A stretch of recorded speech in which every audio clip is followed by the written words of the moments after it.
Hola, ¿cómo están? En su juvenil obsesión por la lectura, se consagró como buen ladrón y atracador de libros en plena Ciudad de México. Eso ocurría hace cerca de 30 años.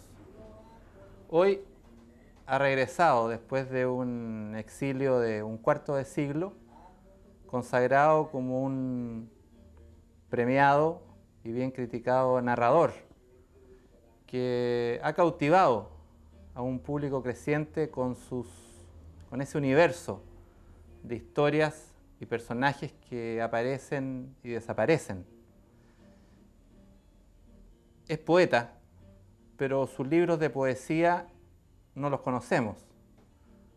No conocemos ni Los perros románticos, por ejemplo, que conocen en España, ni los fragmentos de una universidad desconocida. Algunos de sus libros de narrativa cuesta encontrarlos, pero con lo que conocemos es suficiente para calar el personaje con que vamos a conversar. Con la literatura nazi en América, con Estrella Distante, con las llamadas telefónicas. Vamos a tener el gusto de compartir la conversación en Off the Record con el escritor chileno Roberto Bolaño. Luego de un exilio silencioso, comenzaron a llegar ecos de la buena crítica que conseguían sus primeros libros en Europa. Llegó a España desde México, donde había sido uno de los fundadores del grupo infrarrealista, que incorporaba escritores y cultores de otras artes. Joven emulador de Mata, aparecía como poeta líder de un grupo de salvajes intratables que rompían con lo establecido. Con su salto a Europa, más precisamente a Barcelona, donde termina instalándose, inicia su experiencia en la prosa. Su primera novela, Consejos de un discípulo de Morrison a un fanático de Joyce, comienza a recibir premios que en el futuro no le serán esquivos. El poeta ya está en la narrativa y su universo de personajes que aparecen y desaparecen en los diversos libros está en la acción, en tramas de narradores y narraciones, en parodias literarias dentro de la literatura, donde el humor negro y la sátira no están ausentes. La realidad son las palabras, son la cultura, dice uno de sus personajes. La trama policial, de alguna manera el thriller, está en el núcleo de sucesos que envuelven a personajes que suelen estar en el margen, en el filo de la desesperación o el desarraigo cotidiano. Con esas historias llegan las nuevas novelas y los premios para La pista de hielo, que recibió el Alcalá de Henares y ahora es reeditado en Chile. La literatura nazi en América, Estrella Distante, y los cuentos de llamados telefónicos, que recibiera acá en Chile el Premio Municipal de Literatura. El Premio Herralde acaba de ser otorgado por su novela Los detectives salvajes. Más de 700 páginas, toda una provocación de Bolaño para sus lectores, que han dejado de pertenecer a una élite de escritor de culto y son cada día más.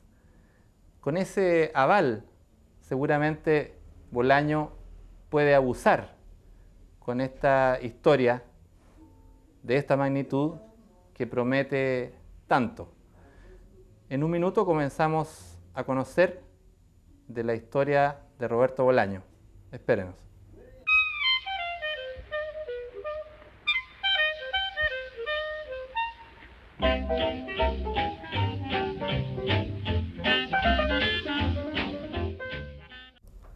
Roberto, un gusto tenerte en Off the Record.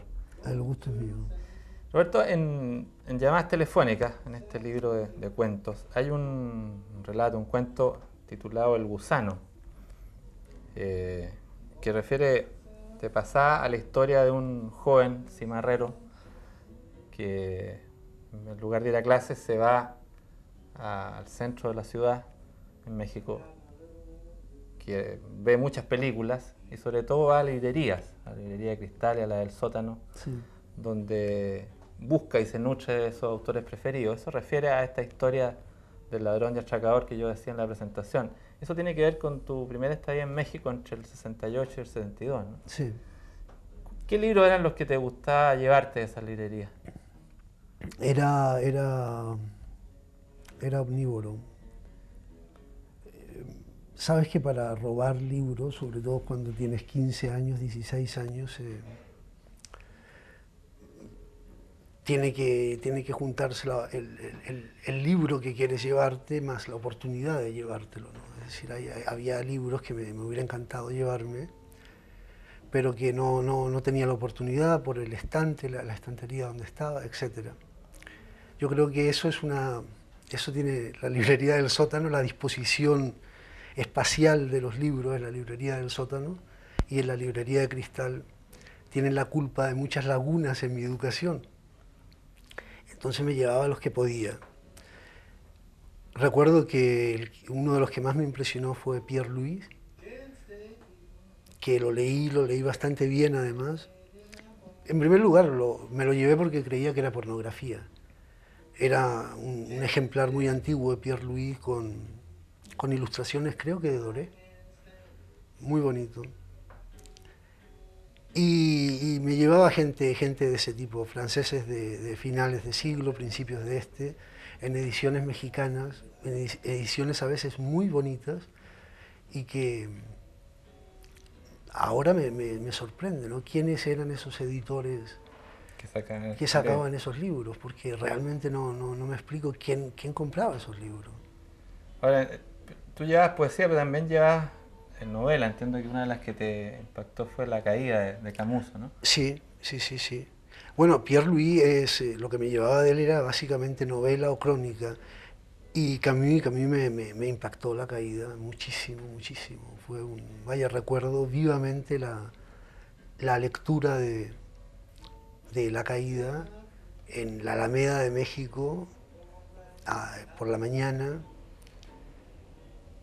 La Alameda es un sitio muy hermoso, no es como la Alameda de Santiago, sino que es una plaza la Alameda.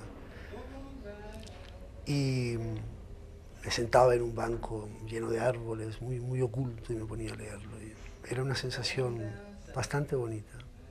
Y ese personaje del gusano, ¿cómo nace ese personaje? ¿Con qué vivencias tiene que ver? Ya, es un personaje extraño porque el gusano la primera vez que aparece en mis escritos es en un poema, en donde el narrador del poema se enfrenta de alguna manera al gusano.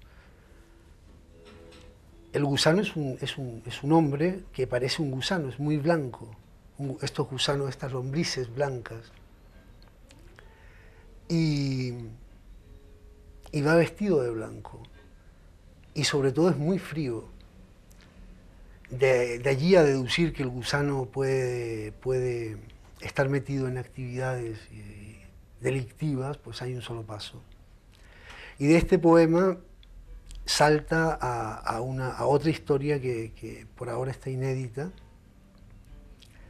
que es la historia de un pueblo en el norte de México, en el estado de Sonora, que es de donde viene el gusano.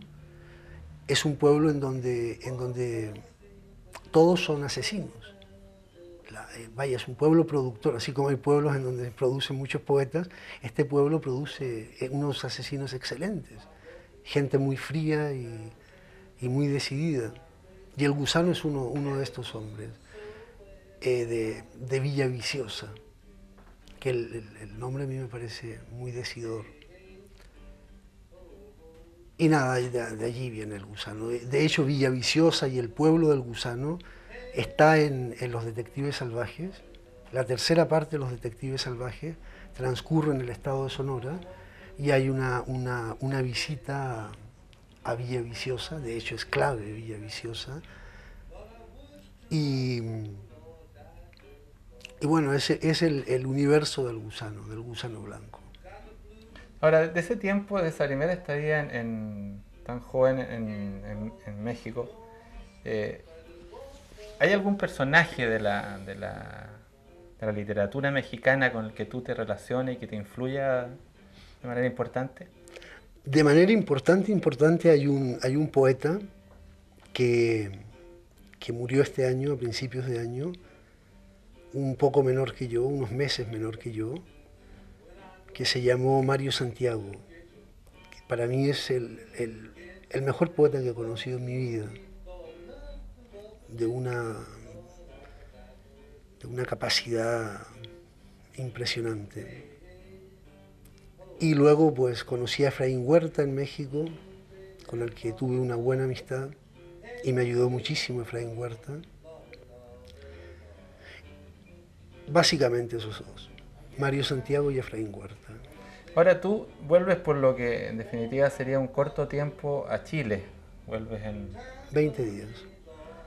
en los momentos precisos de que se produce el golpe, ¿no? Sí. Ahora, de ese tiempo, Ah, no, te refieres a cuando volví. 2 años tuviste, ¿no? No, yo volví en el año 73 Claro. y volví a quedarme. Pensé Claro. que hablabas de ahora. No. No, volví a En quedarme. ese tiempo, estoy Sí, quedando sí. en la historia de ese tiempo. Yo vivía vuelve- con mi familia en México Y vuelve en el y, 72, ¿no? y volví, no, en el 73. Ya. Hice un viaje por tierra, luego por mar, muy lento. Si el viaje hubiera sido un poco más lento, el golpe me hubiera pillado fuera y hubiera sido magnífico. Pero el golpe me pilla aquí en Santiago. Y tras eso, pues estoy unos meses. No tengo la idea clara de volver a México, pero mi madre se pone muy seria y me dice que me tengo que ir. Ahora, en esos tiempos de lo inmediatamente posterior al golpe, ¿tú recorrías librerías en Santiago? Sí, muchas. Y los libros eran baratísimos, además. ¿Y ahí qué comprabas? ¿Comprabas a Parra, Atelier? A Parra. A Parra y a Lin. Recuerdo que compré los artefactos de Parra por un precio irrisorio. Compré la obra gruesa, la edición de la primera edición de, creo que era de Universitaria, editorial Universitaria, unas tapas blancas. Compré la musiquilla de las pobres esferas de Lin. Me pareció un libro magnífico, pero magnífico. Fue una revelación para mí, Enrique Lin. Y Teillier, también compré Teillier. ¿Y qué recuerdas de esa librería? Porque es de imaginar, yo no recuerdo haber ido a ninguna librería en ese tiempo, pero por lo mismo quizás. ¿Quién entraba a la librería en ese tiempo? Yo. Sí, eran librerías muy solitarias, muy solitarias, y con libreros extrañísimos. Eran como fantasmas o como proyecciones holográficas. Recuerdo que primero no recuerdo que trabajara más de una persona en las librerías a las que iba. Y luego que los libreros, que supongo que eran los propietarios que atendían su propio negocio, era gente como muy choqueada. Seguramente eran personas menores de lo que yo soy ahora. A mí me parecían mayores, pero la impresión que me daba era entrar en locales fantasmas y ser atendido por fantasmas, pero sin la acepción terrorífica, ¿eh? Era muy grato entrar en esas librerías, era gratísimo realmente. En realidad recuerdo una en donde casi me regalaron libros que yo ni siquiera quería. Alberto, tú partes de nuevo a México y te incorporas ya a una actividad más decididamente literaria. Y viene el tiempo del grupo de los infrarrealistas. Sí. Yo hacía una definición que de alguna parte me armé la imagen de estos personajes medio intratables, medio salvajes. Santiago estaba contigo en esa experiencia. Santiago y yo fundamos el infrarrealismo. ¿Qué los definía? ¿Cuál era la actitud rupturista en ese momento que ustedes asumían? Yo creo que éramos bastante irresponsables y nuestra línea teórica muy incoherente. Básicamente lo que molestaba mucho al estatus de la literatura mexicana era que no estábamos con ninguna mafia, ningún grupo de poder. La literatura mexicana, en aquella época y en esta, supongo que también, siempre ha habido parcelas y clanes, señores de la guerra con sus samuráis, vaya. Y nosotros no estábamos con ninguno. No estábamos ni con la izquierda, una izquierda stalinista, dogmática, dirigista, bueno, una izquierda espantosa, vaya, ni con la derecha exquisita, que de exquisita francamente no tenía nada, era una exquisitez llena de polvo, ni con los vanguardistas, que lo único que les interesaba era ganar dinero y además hacían una vanguardia periclitada hacía desde mucho tiempo atrás, ¿no? Y nosotros lo que hacíamos era molestar a todo el mundo. Recuerdo que alguien en un minuto de gran inspiración, en su único minuto de gran inspiración, llegó a publicar un texto que decía que Bolaño se vaya a Santiago y que Santiago también. Porque no nos aguantaban en México, no, de verdad, era un odio total, no nos querían para nada. Y, y eso fue el grupo infrarrealista. Lo que pasa es que yo cuando me voy de México ya no vuelvo. En cambio, Mario se fue de México, estuvo viviendo en Europa, en Medio Oriente, pero volvió. Y a él se lo hicieron pagar caro, pero muy caro. Ahora, después de su muerte, han salido como setas, todo el mundo diciendo que era un gran poeta y que Mario Santiago tiene una obra maravillosa, pero han esperado que murieran. Y de tu creación poética de esos años, ¿qué sensación tienes? Tengo una sensación de vergüenza casi casi ajena, porque claro, yo he cambiado como poeta, como escritor. Pero en ese grupo había un gran poeta que era Mario Santiago. Y había un agitador que era yo. Mario era mucho más agitador que yo, pero yo no era, ni mucho menos tan buen poeta como él. Y escribía poemas que no resisten el paso del tiempo. Vaya, mi viaje a Europa me hace cambiar la perspectiva de mi propia poesía. Ahora, bueno, te vas a Europa el 77, entiendo. En enero del 77. Y coincidiendo poco tiempo después, viene tu relación con la prosa. Empiezas a escribir prosa. Pero pareciera deducirse de lo que tú cuentas, de repente, de que, no sé si la palabra adecuada, es decir, que te sientes mejor o más seguro con la poesía. Sí. Yo es que soy básicamente un lector de poemas. A mí me encanta leer poesía y me gusta muchísimo la poesía. Por ejemplo, la narrativa chilena la literatura chilena que yo leo y que siempre he leído es poesía. Y no solo a Parra o a Lin. Maquieira me encanta. Y lo leo y lo releo una y otra vez. Y siempre disfruto con Diego Maquieira. Yo creo que es un gran poeta. No sé cómo lo tendrán, cómo lo verán en Chile, pero a mí me parece un poeta mayor, realmente mayor. También me ocurre algo similar con Zurita, aunque Zurita me cansa un poco más. Por el rollo mesiánico de Zurita, que creo que no resistirá una lectura de otra generación. En cambio, Maquieira yo creo que sí, que va a resistir lecturas y lecturas y lecturas. Pero Zurita me parece muy bueno. Yo creo que Zurita es autor de unos poemas fantásticos, increíblemente buenos. Ahora tú mantuviste una relación epistolar, entiendo que relativamente intensa con Lin. Lin Sí. incluso creo que una vez te dio un premio a ti. Yo creo que Lin inventó un premio. O bien me dijo a mí, me mintió y me dijo, te ganaste un premio, y yo era el jurado y yo te lo di. O preferiría creer que Lin inventó el premio, este premio, y un premio fantasma, en donde, vaya, no había dinero, no había publicación, no había nada. Solo una carta de Lin diciendo, te has ganado un premio.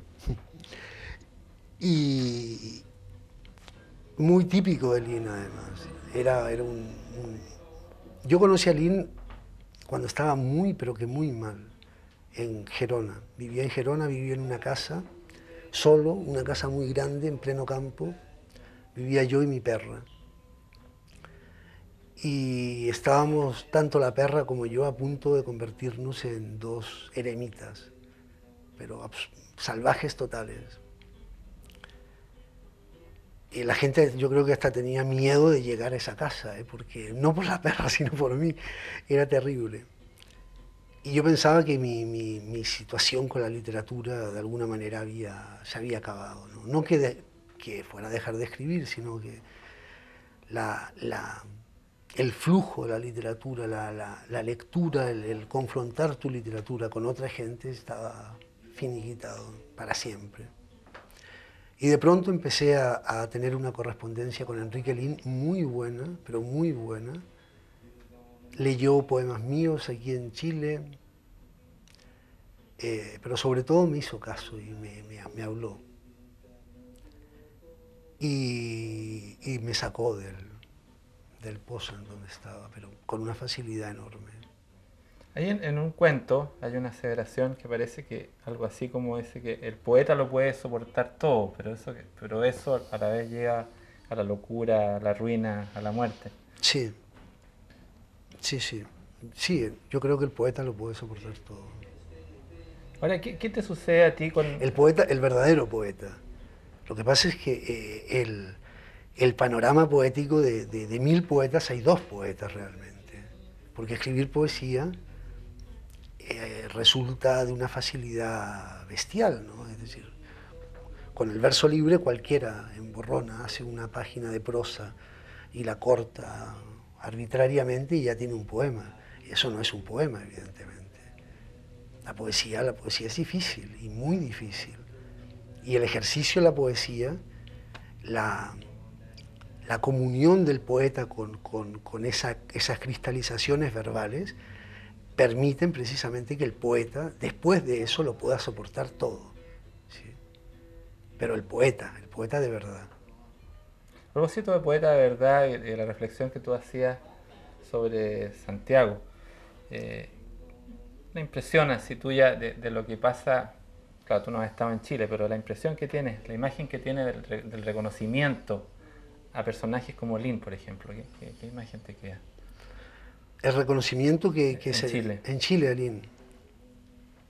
No lo tengo muy claro hasta qué punto Lin es reconocido en Chile. Lo que tengo clarísimo es que Lin es un poeta mayor del siglo XX en nuestra lengua. O sea, una antología que se haga en el año 2050 sobre la poesía en español del siglo XX, no puede faltar Enrique Lin.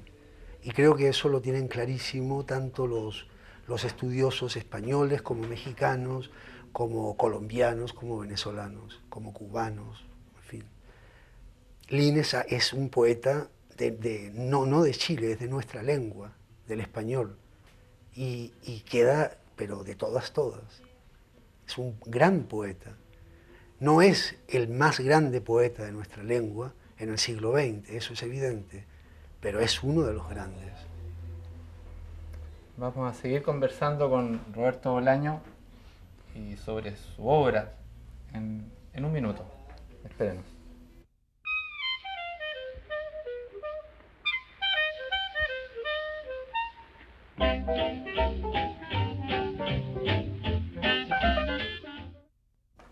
Seguimos conversando con Roberto Bolaño. Roberto, hablemos un poco de tu narrativa, de la narrativa que nosotros hemos podido conocer acá en Chile. Y un poco hablemos de la literatura nazi en América, que muchos la han leído como un divertimento literario donde la sátira erudita y culta sobre los círculos literarios, los clichés o el hermetismo de algunas pseudoescuelas. La escuela está muy magistralmente tratada. Esta es mi opinión de lector, simplemente. Te lo agradezco mucho. Ahora, ¿por qué ese tema?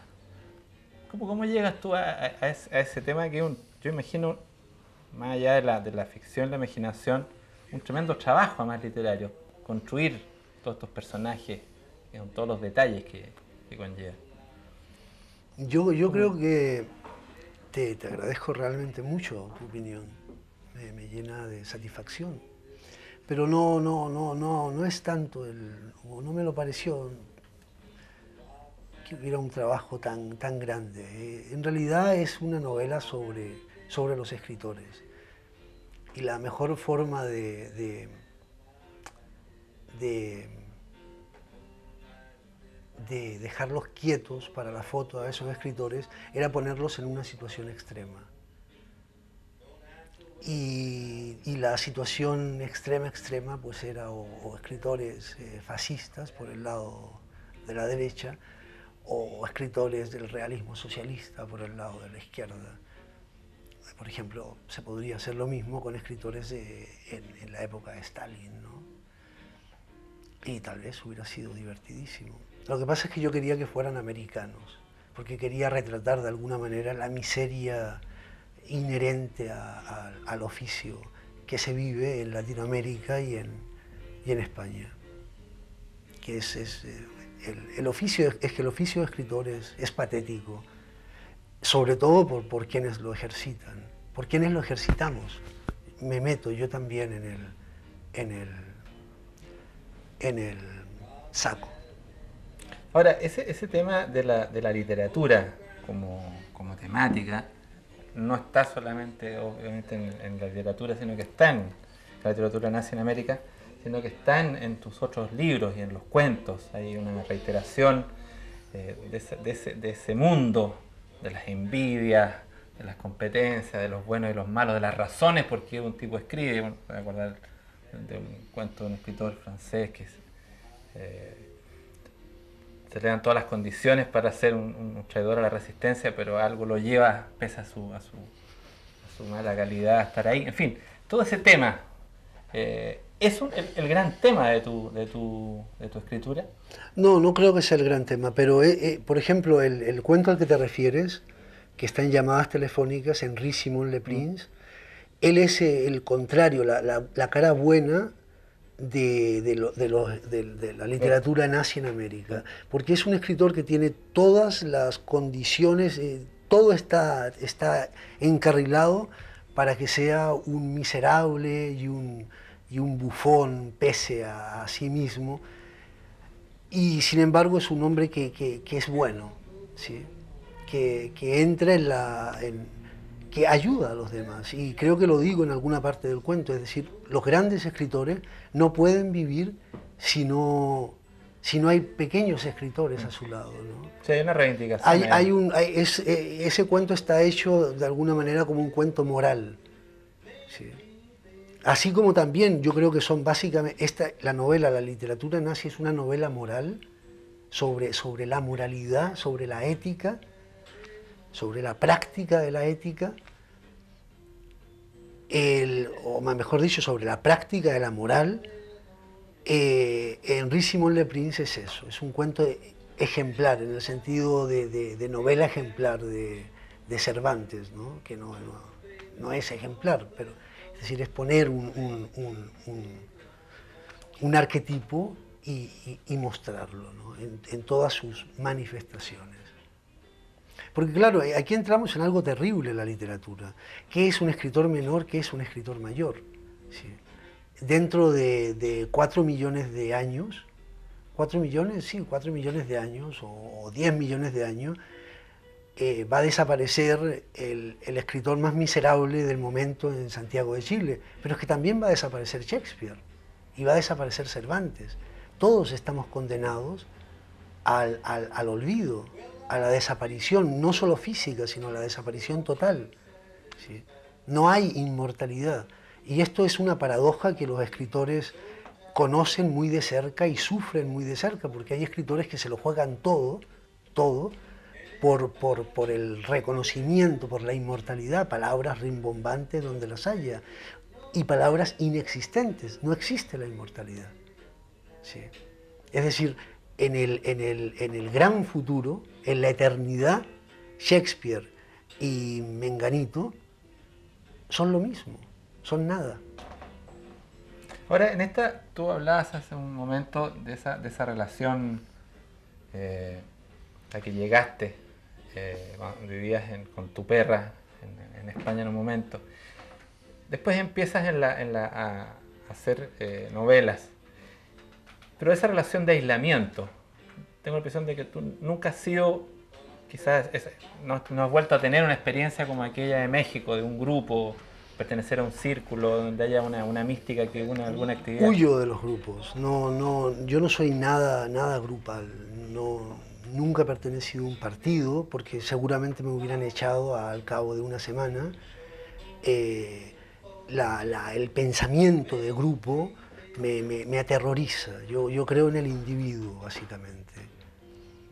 Y aunque esto no es lo que me lleva a aquellos años de soledad y de aislamiento, yo estoy muy solo y estoy muy aislado por cuestiones claramente sociales, económicas. Yo he sido... Una de las cosas que decía cuando yo llegué aquí antes de ayer, es que me parecía rarísimo sentirme rodeado de chilenos. Yo estoy acostumbrado a ser el único chileno, ¿sí? O sea, para mí ser chileno es como, soy yo el chileno, ¿sí? A mí me llamaban muchísimas veces chileno, el chileno. ¿Quién era el chileno? Pues yo. He estado siempre en ambientes de extranjeros, ¿no? de ser yo el extranjero. Tal vez un argentino, nunca falta un argentino en alguna parte, ¿no? Pero básicamente esa soledad y ese aislamiento en aquella casa, que fue una gran suerte, pertenecía a mi hermana, la casa, me la dio mi situación económica. Yo en aquel tiempo, justo en aquel tiempo cuando Lynn me escribe, yo tenía un permiso de residencia y de trabajo que me quedaban ya 20 días de mi permiso. Tenía la absoluta certeza de que no me lo iban a renovar. Me quedaba dinero para 35 días. Estaba en las últimas, o sea, no era un estar en los límites ontológicos, era estar en los límites reales, prácticos, ¿sí? Siempre había la posibilidad de comerme a la perra, ¿no? pero esas cosas no las puedo hacer. Ahora, Rosy, tú hacías esta referencia a tu llegada a Chile y tu referencia con Chile. Leyendo los cuentos y la propia, por ejemplo, la novela Estrella Distante, las referencias obviamente a Chile, al círculo de Chile, estoy pensando en el círculo que rodea a Bieder, a este personaje central de Estrella Distante, lleva esa memoria tuya de joven, ubicada en ese caso en Concepción, digamos, en el sur de Chile. Obviamente es esa la que a partir de ella se va construyendo toda una ficción en el tiempo. Tú no has vuelto a Chile en 25 años. Yo recordaba, a propósito de esas sensaciones con el país, en otro cuento tuyo que se llama Los Detectives, cuando al joven detenido Arturo Velano lo llevan los detectives por uno de los pasillos y lo hace mirarse en el espejo. Y él se mira y no se reconoce. Y ahí tuvo un final. Es Velano el que lleva a un detective a mirarse al espejo. Claro. Pero Velano se reconoce y el detective entra también en ese juego. ¿Qué te pasa? Lleva poco tiempo, estamos conversando muy poco tiempo en Chile, pero mirar este Chile debe ser muy raro, ¿no? Curiosamente, lo raro es que no me parece raro, ¿eh? Yeah. O sea, me parece raro cuando lo verbalizo, pienso, digo, estoy en Chile, son 25 años y ahora estoy en Chile. Siempre cabe la posibilidad de que en este momento me despierte y sean las 8 de la mañana y esté en Blanes y diga, qué sueño más raro, estaba en un programa de televisión chileno. Y incluso el resto puede que lo olvide, ¿no? Y incluso todo el sueño puede que lo olvide en 15 minutos, el tiempo que tarde en prepararme mi primera infusión de manzanilla. Pero está bien, me gusta estar en Chile, es muy agradable. Me siento bien, me siento bastante bien, mucho mejor de lo que creía. Ahora, no es fácil deducir, conociendo tu perfil de reflexión y lo que se lee, de que tú no eres un tipo de nostalgias, digamos, No, no, no. como de otro tipo de exilio. Siento una gran nostalgia por personas, ¿sí? Echo de menos a la gente, pero los lugares no me producen una nostalgia, pero no el deseo, vaya, inmediato, el deseo que no te deja vivir hasta que no vuelves.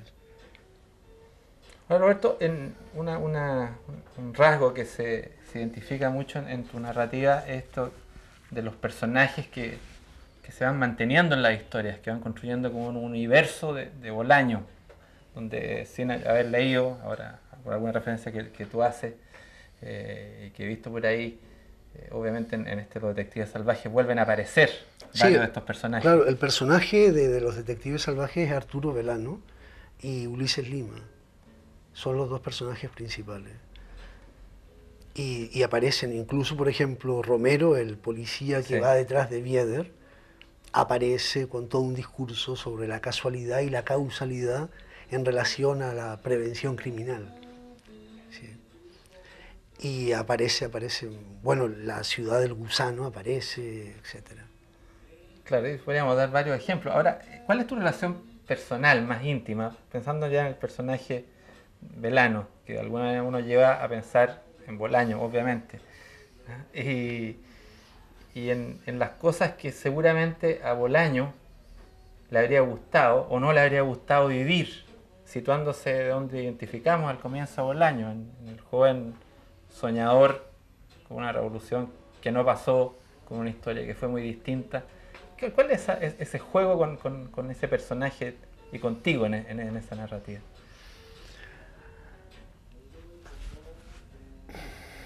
El juego es intentar hacer cosas que no hice nunca, pero generalmente eso se queda en el deseo. El juego efectivo es el ejercicio de la memoria. No es más que eso. Ahora, esta recurrencia a personajes, Perdona, el sí, ejercicio de la memoria, pero bajo un rigor estilístico fuertísimo, ¿eh?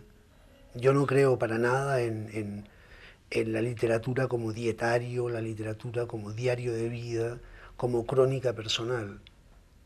Yo creo en la literatura como literatura, ¿eh? Como un mecanismo, una máquina autosuficiente, al menos con una autosuficiencia grande. ahora, esta recurrencia a personajes que refieren a lo policial, al suspenso, al thriller, a la acción, eh, que está en toda la novela, incluso en la que yo no alcancé a leer y que la van a reeditar acá. Entiendo que el tema pasa por ahí también. Sí. Eh, ¿Qué descubres tú en ese tipo de... exactamente hablando de este estilo y en el trabajo en el rigor literario, ¿qué es lo que encuentras en ese tipo de historia que te gusta, a la que te gusta recurrir? Mira, lo primero es lo que decía Borges. Una historia policíaca no puedes lanzarte a escribir sin saber previamente quién demonios es el asesino, ¿no?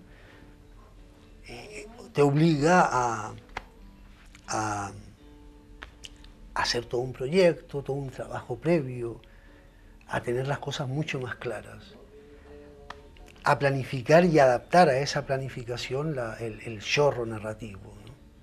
Yo si me pusiera a escribir sin plan previo, cada novela mía podría tener 1000 páginas, pero fácilmente, ¿eh?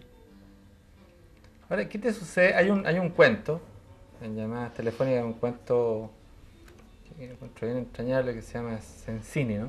Sí. Que, bueno, que es un cuento que recibió un premio y que tiene en gran parte que ver con el tema de los premios, porque el diálogo principal, de alguna manera, o de donde parte por lo menos la historia del narrador con Sensini, que es un escritor argentino exiliado, tiene que ver con toda una estrategia que tenía aquel para concursar de distintas maneras y ganar premios. Y se plantea esta disyuntiva entre el reconocimiento literario y la sobrevivencia. Ahora, a ti, ¿qué te pasa con los premios? Porque tú eres un tipo que a esta altura de la vida ha ganado muchos premios. Ahora yo he ganado algunos premios importantes, pero durante una época muy larga yo vivía de premios de cuarta división, ¿sí? o de no sé cuál es la división más baja del fútbol aquí, de regional preferente, ¿no? Canchas de tierra, pero que a mí me permitieron subsistir. Cuando decidí que se acababa el hacer trabajos que no tenían nada que ver con la literatura, me puse a concursar en estos premios, que era una manera muy fácil además de ganar dinero, porque en España hay muchísimos, entonces alguno cae siempre. Y Sensini, en concreto este cuento, narra una historia real. Sensini es Antonio Di Benedetto, el gran escritor argentino. Yo gané un premio y Di Benedetto, no, yo gané una tercera mención y Di Benedetto ganó la primera mención. Ninguno de los dos ganamos el premio. Pero claro, todos éramos unos desconocidos y unos novatos, pero es como si participaras en un concurso de poesía y te encontraras que le han dado la tercera mención a Nicanor Parra, ¿no? Ese es algo fuertísimo. A mí me impresionó mucho que Di Benedetto estuviera concursando para ganar dinero. Él estaba en Madrid y no tenía dinero. Y el cuento se forma a través de esa vivencia con Di Benedetto. Entre paréntesis, Di Benedetto ahora murió en Argentina, en Buenos Aires, y ahora Di Benedetto se publica y se traduce en todo el mundo, pero no se sabe dónde está su hija, que se fue a Estados Unidos y desapareció, y las editoriales guardan el dinero que pertenece al heredero, a la heredera de Di Benedetto, hasta que aparezca. Ya llevan años. Es todo un problema para las editoriales, un problema entre comillas. La hija, que también es un personaje del cuento, ¿no? Claro. Ahora, Roberto, ¿y qué ha pasado en este tiempo? Pero esto es real, ¿eh? Lo que te estoy contando es real. Sí, lo verdad. Ahora, ¿qué ha pasado con tu creación poética en este tiempo? Sigue. Lo que pasa es que yo creo que la poesía que yo escribía hasta entonces tenía que cambiar la forma, ¿no? La estructura. Y estoy investigando y cambiando, haciendo poemas. Es muy difícil llevar las dos cosas al mismo tiempo. La narrativa es bastante excluyente, son muchas horas. Y la poesía también. Y además me gusta hacer otras cosas, aparte de escribir. ¿Qué otras cosas? Me gusta leer, leo mucho, muchísimo. Me gusta estar con mi hijo. Me gusta jugar. Soy un muy buen jugador de juegos de estrategia. Pero te hablo de juegos difíciles, ¿eh? Por ejemplo, hacer que Napoleón triunfe en Waterloo. No, son juegos de horas, además, terribles, que te enganchan y te conviertes en un vicioso de ellos. Ahora, ¿tú imaginas posible que nosotros en Chile lleguemos a conocer esa poesía tuya de este tiempo? Igual tendríais una decepción enorme. Porque aquí sí que hay muy buenos poetas, pero muy buenos. Ahora, tu relación con los escritores chilenos. Te quiero preguntar de eso a la vuelta de un minuto. A ver, ¿qué sensación tienes de esa llamada nueva narrativa chilena? Vamos a entrar en terrenos movedizos. En un minuto seguimos conversando con Roberto Bolaño. Espérenos.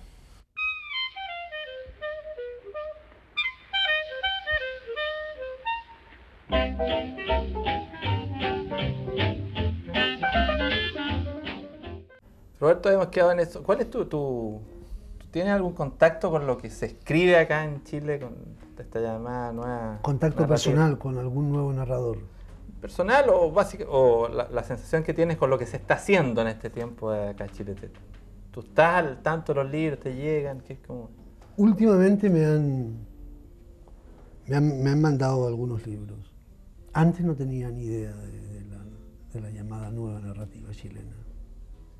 ¿Y qué impresión tienes? No quiero profundizar porque no nos queda tanto tiempo, pero ¿qué sensación básica con lo que se está haciendo acá? Por un lado me parece muy bien, parece que se está publicando mucho y Sí. eso me parece bien, es bueno.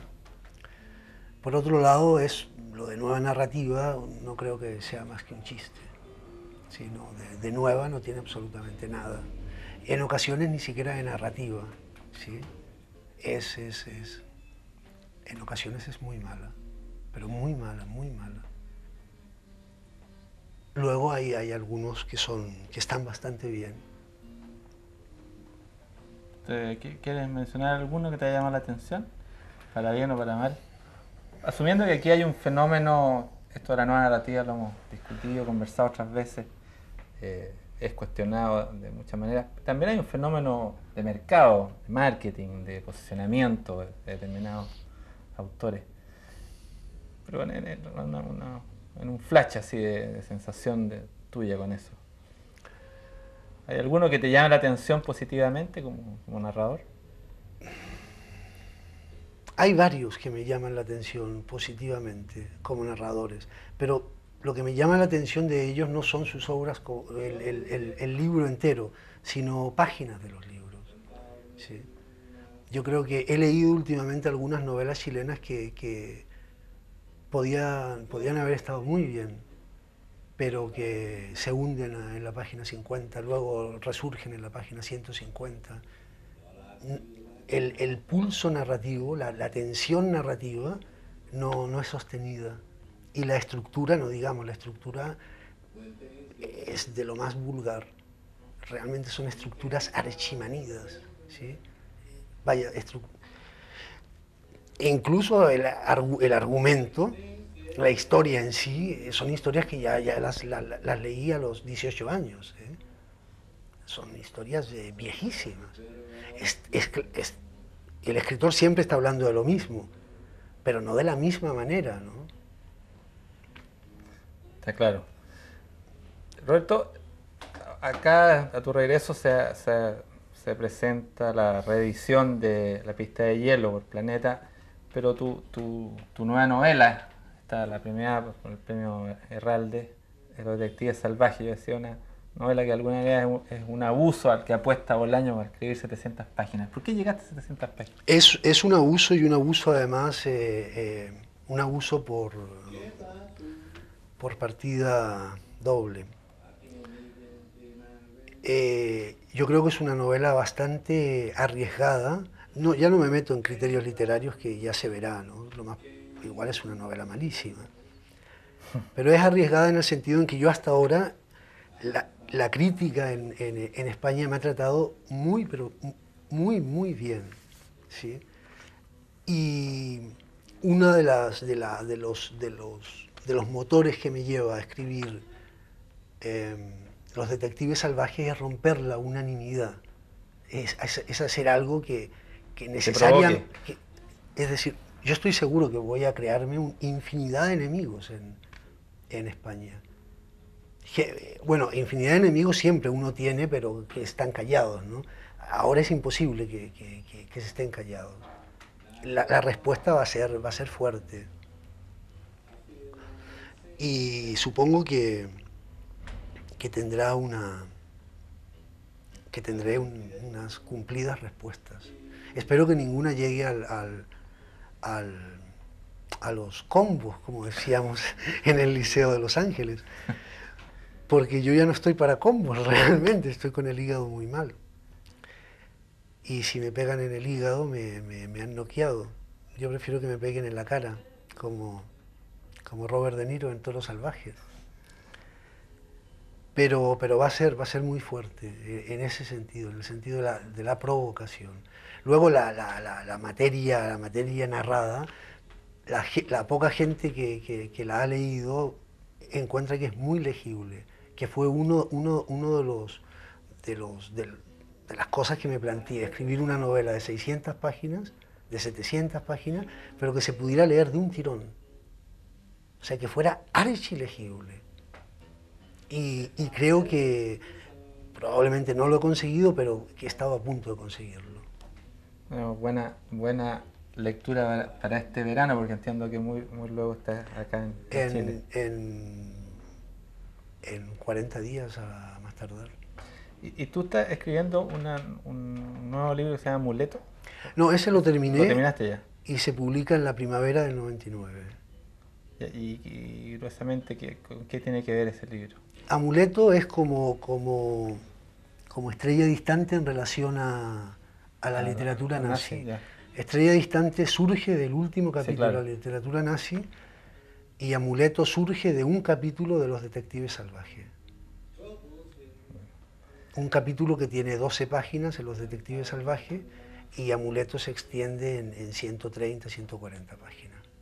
Es una especie de ejercicio de agotar una mirada. Bueno, Roberto, ha sido un verdadero placer tenerte aquí en Off the Record después del tiempo que pasó entre que empezamos a saber de este Roberto Bolaño, que se decía que era chileno. Bueno, algunos dicen que no soy chileno. Claro. Pero tú te sientes chileno, no tienes otra manera de sentirte. Mi pasaporte es chileno y tengo que vivir con permiso de residencia en España. Y esos libros que, bueno, algunos de los cuales conocimos gracias a los amigos de Altamira y otros vía DHL, que nos llegaron de amigos españoles. Te agradezco esta conversación, un placer. El placer ha sido mío. Mucha suerte y ojalá podamos tener una conversación próxima. Muchas gracias. Gracias a ti. Y a ustedes los esperamos el próximo domingo en una nueva emisión de Off the Record aquí en UCB Televisión. Buenas noches.